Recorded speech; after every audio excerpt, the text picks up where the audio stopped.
I gave you my heart.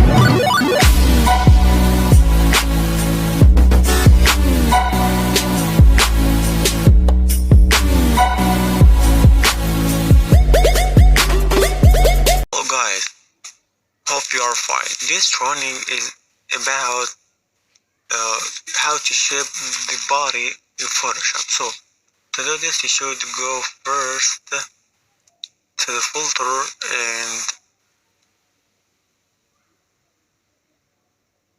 Liquify, and take the boat tool and resize it to amount what you want. So it's good, I think.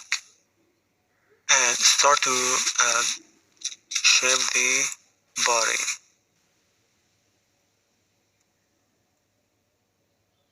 So as you can see, the body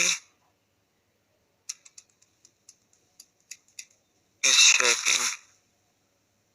So it's good to for six pack.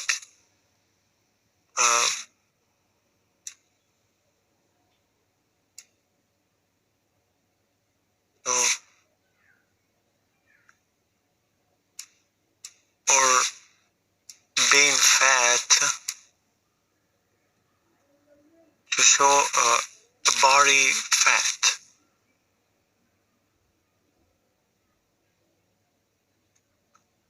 So here you are. Thanks for watching. Hope you enjoy it.